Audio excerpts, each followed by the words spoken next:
firstly, good morning. Thank you all so much for joining me. I'm super excited to be here. I'm Rachel, and obviously today we're going to talk about the metaverse. But before we dive in, I want to show you a quick video to give you a bit of a feel for where Burberry is today. Hopefully that works.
Perfect.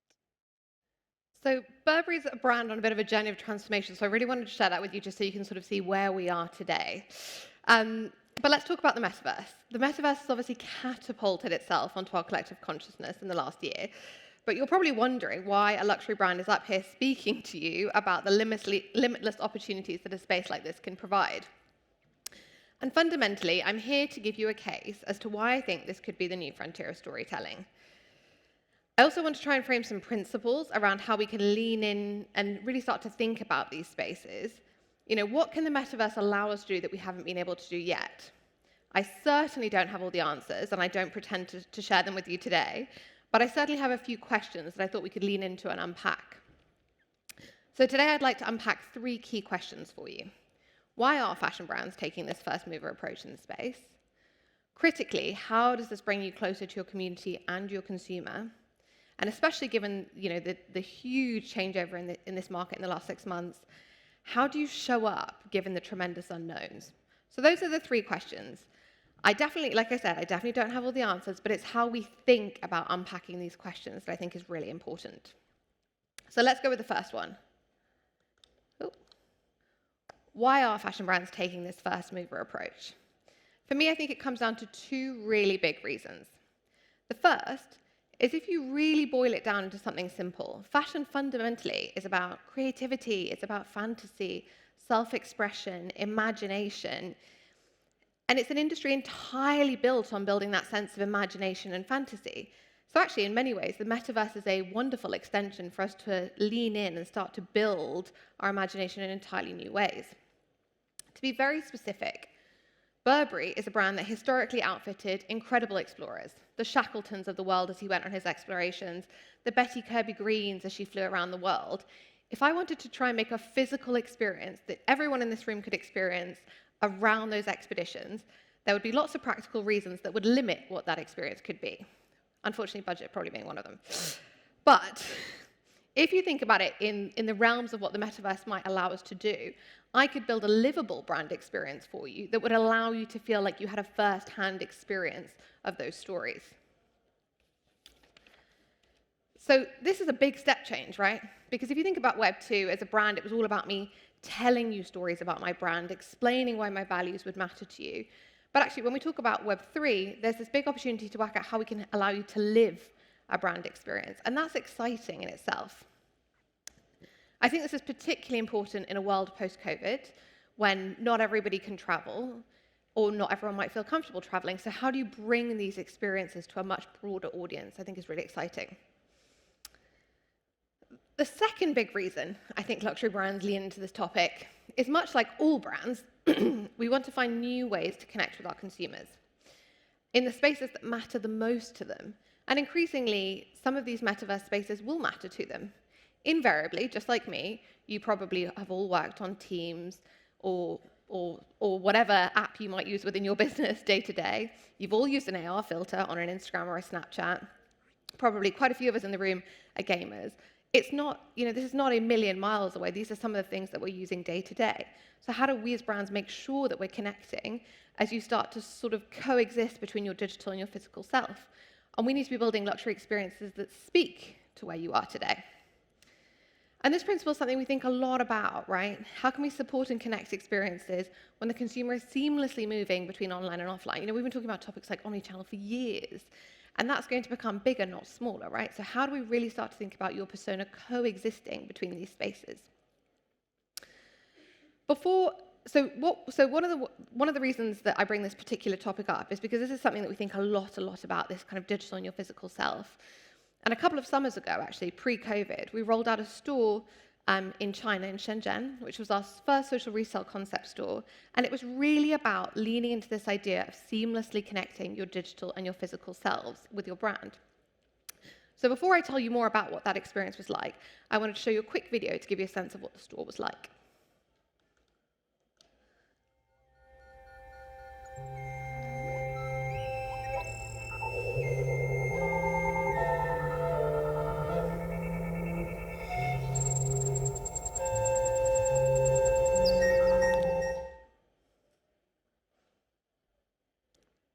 So, the idea behind this store is fairly simple.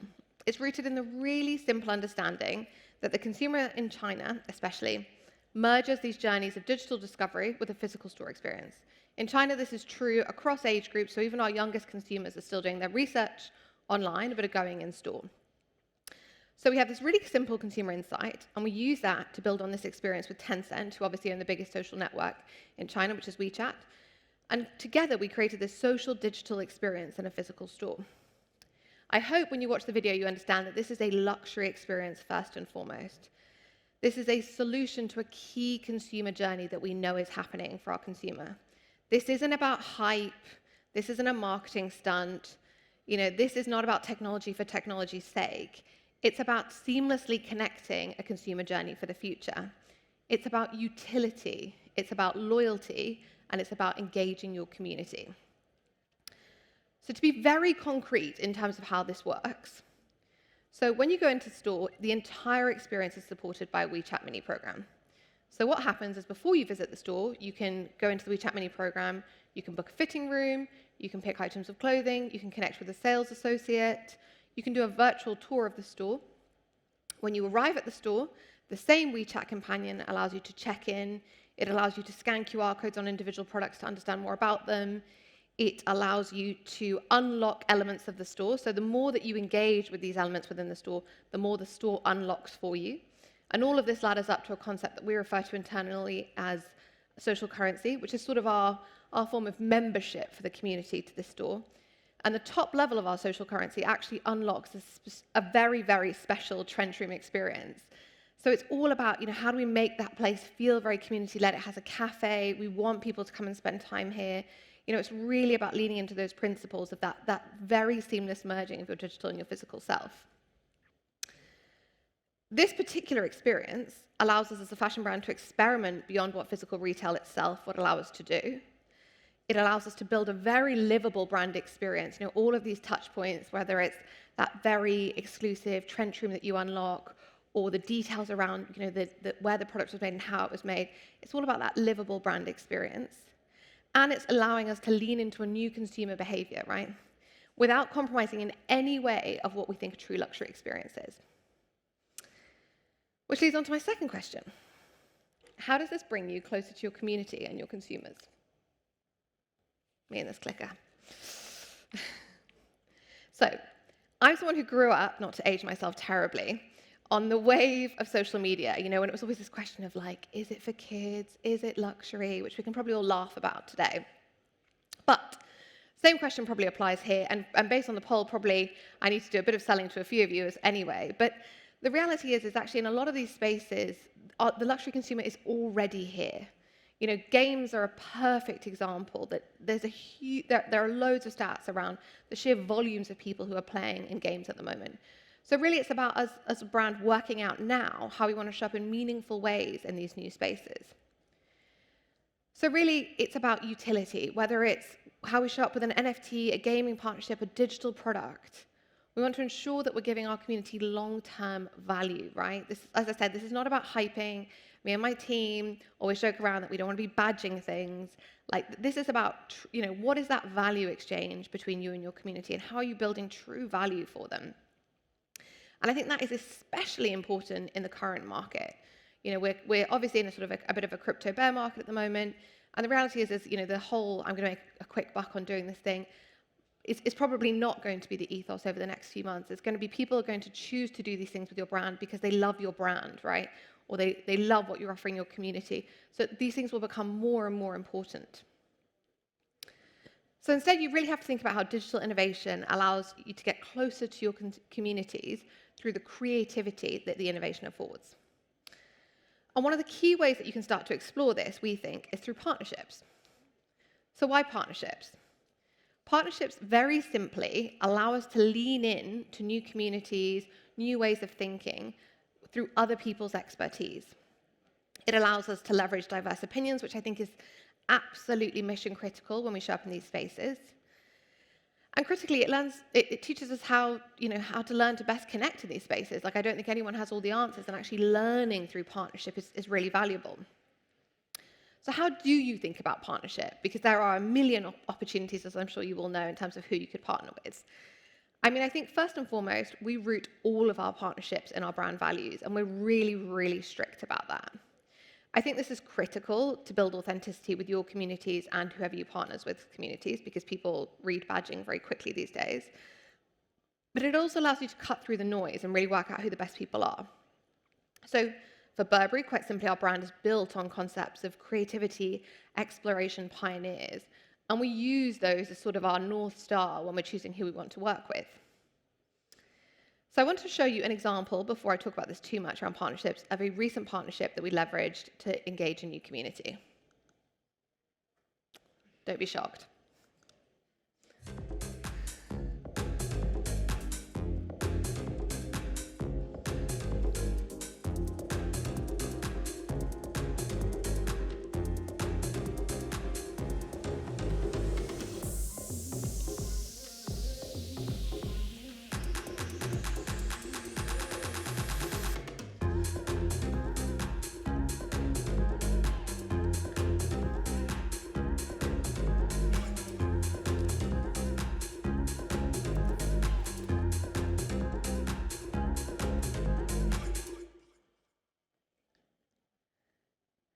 So just by way of light relief, can you imagine what it's like when Philip from my team and I have to pitch this to the C-suite of a FTSE 100 company, something like this? It's quite a stretch of the imagination, as I'm sure you can imagine. So to give you a bit of background behind this, so last summer we worked with a company called Mythical Games and their game Blankos Block Party to launch this project together. And last summer, we are constantly looking at a long list of different partners, and we chose to work with Blankos because we really believed that we had shared values around creativity, community, and exploration.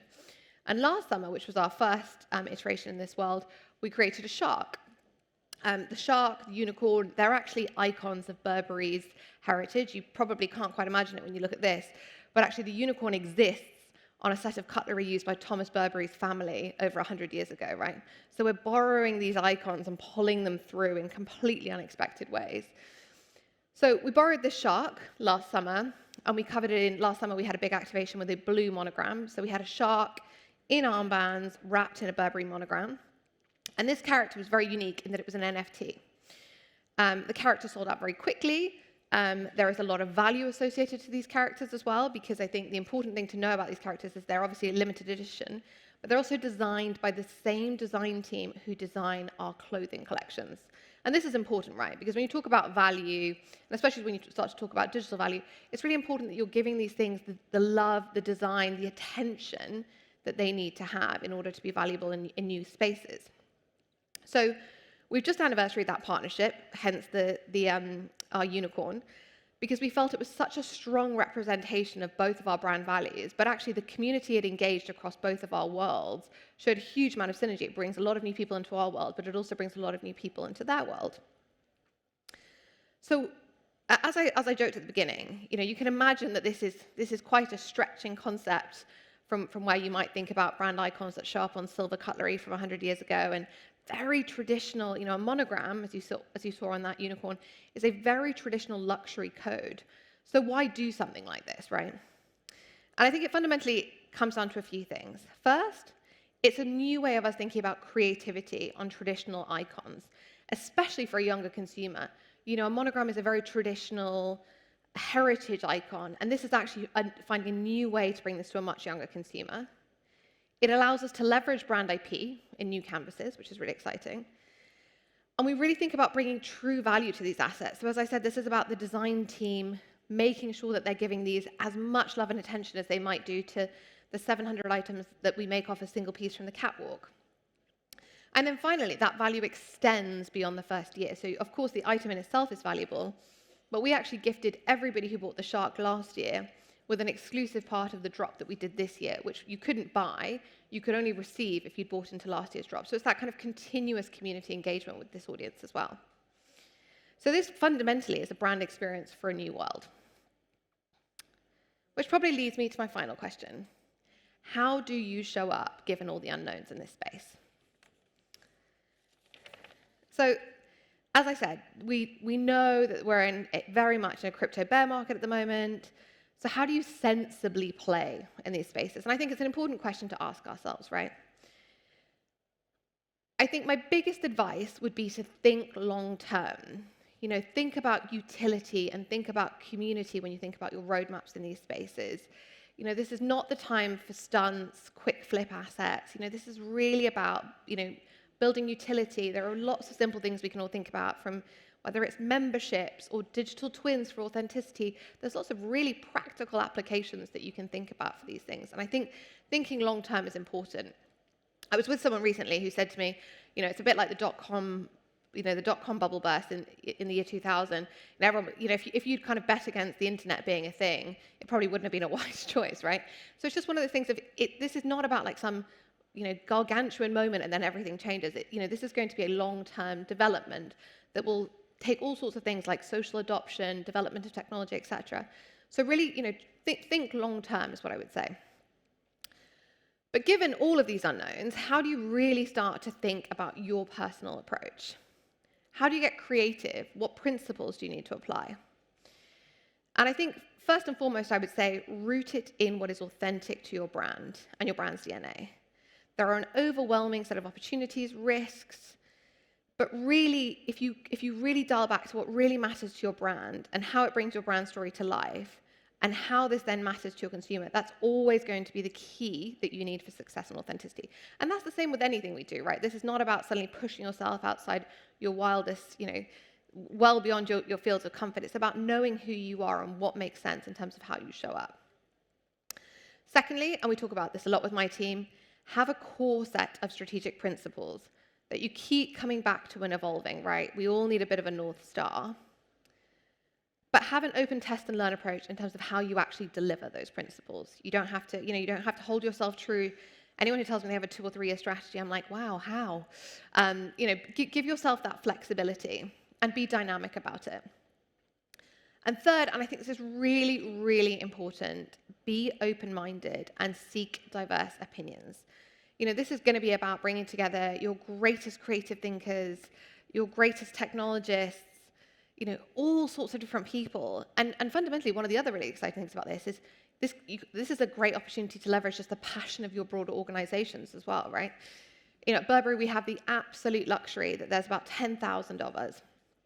And so, there are invariably within those worlds, and we're constantly sort of crowdsourcing ideas within our teams. There's lots of people who are passionate about different areas here. So how can you find mutually beneficial ways to leverage your collective passion around the topic? It's a bit like, it will be one of those things in a few years' time where people are like, we should do digital. And it's like, oh, we should also drink water. Yes, okay. So, but we should all do it, right? Like, digital is not owned by one team. And so it's actually, how do you use that collective brain power and also passion in this area as you start to explore? Finally, don't be afraid to experiment and learn. This is a prime moment for us all to learn, and I think that's important, right? Like, I think sometimes we feel like, or maybe it's just me, sometimes I feel like the Web3 curve is so far ahead and, maybe we're really far behind. But the reality is it's still very nascent. So I think it's okay to experiment. It's okay to get things wrong. Obviously you want to be very considered, but it's a good moment for that experimentation and that, be really open with your questions. Seek lots of external perspectives. No one I have met has all the answers so far. And so my final words of wisdom, or maybe not, on the topic would be just experiment and get creative. And on that note, I will wrap up to questions.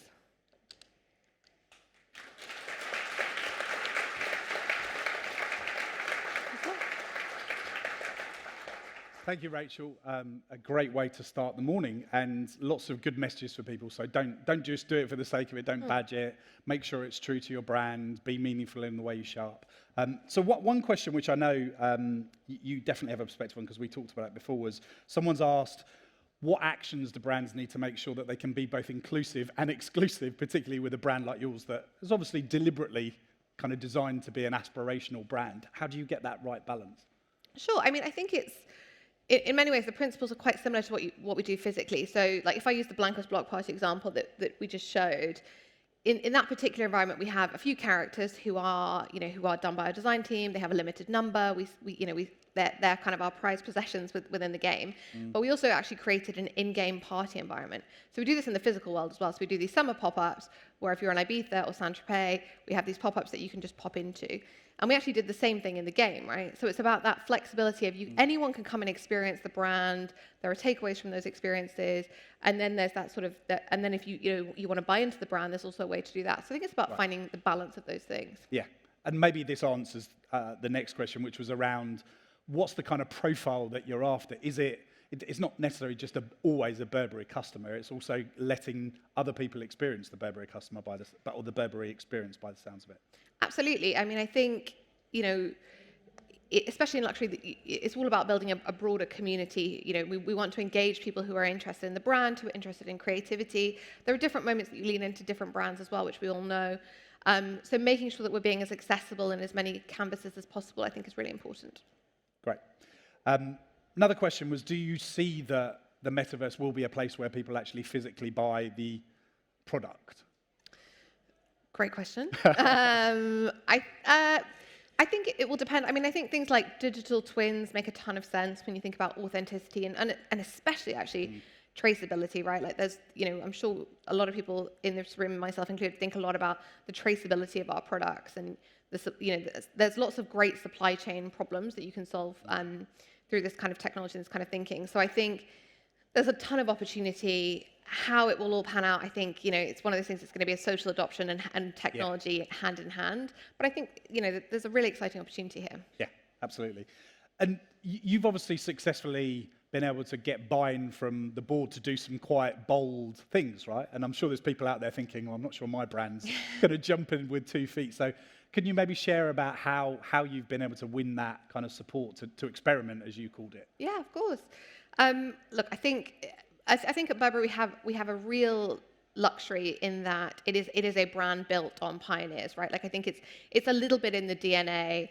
And before I came to Burberry, I always worked in startups, and I think it was one of the things that actually really appealed to me about Burberry in particular, and that it's part of the DNA, this sort of like pioneering, disruptive behavior. But I think that being said, some things are an easier or a harder sell, right? And I think the most important thing that we always come back to is just like how does this tie to the consumer behavior? Yeah. And my team and I are obviously always thinking about a slightly younger, probably consumer who's slightly further along the curve, but often it's just really understanding what that consumer wants, what matters to them, where are they connecting, what spaces. And I think often when you can kind of find that synergy between what the consumer wants, what you as a brand are trying to achieve, That's when it's magic. that's a fairly straightforward conversation. And we always try and bring it back to that because I think sometimes it can be a bit, it can be a bit overwhelming if you're not deep in the space too. And if you were not in a luxury brand or a fashion business, would you be as excited about the metaverse as you are now? Ooh. Oh yeah, good question. I think probably yes. I'm trying to work out what my angle would be. I think yes. I think it's one of those things that, like I say, I don't think it's one of these moments where it's like suddenly we're like in this metaverse and we're all sat around wearing headsets and like our whole lives are over, like some kind of sort of sci-fi game. I think it's just that evolution of the web. I think there's loads of really interesting things around ownership, like personal ownership. I talk to a lot of teenagers and they're like, well, why would I not own things, that I buy in one game in other games? And that whole idea of interoperability and how I own things digitally, I think is super interesting for all of us to consider. So that kind of evolution, I think, is exciting. Yeah. I think the point you made about that blending of physical and kind of digital virtual is a really fascinating one because it does change the way that a brand needs to show up. I mean, you're still very consistent to your brand values and Burberry feels the same, but you show up in a different way. I think that's a really useful insight for people. Exactly. And I think the consumer expects that level of, they don't expect you to be someone different, right? Like you can only, as a brand, I think it's a bit like a person. You can only be one person. You can be interested in lots of different things, but you are who you are. And I think that's important to stay true to. Yeah. Now, one slightly punchier question is how do you balance the sustainability agenda that obviously Burberry's got around kind of fashion and where your products are kind of created with the fact that a lot of people say metaverse is pushing more computing power, and that potentially is going to create harm to the climate. Yeah. So how do you think about that, or how does Burberry think about that? Yeah, I mean it's a great question, and it's one me and my team think about all the time. I think there is no perfect solution at the moment. I think is probably the short answer, but I think there are better solutions out there. So it's, when we pick our partners, we try and understand what kind of proof they use, or, what kind of blockchains they use, what kind of cryptocurrencies. And I think, you can make better decisions by being very selective with those things. And then I think long term, it's about us just being really considered about where can we influence, what are the choices we need to make? Because I think, it's a really big topic. Great. Well, I think the fact that it's top of mind as you're developing this is really important. So look, we have loads more questions for Rachel, but unfortunately we've run out of time. So please put your hands together for our first speaker, Rachel Thank Waller. you very much.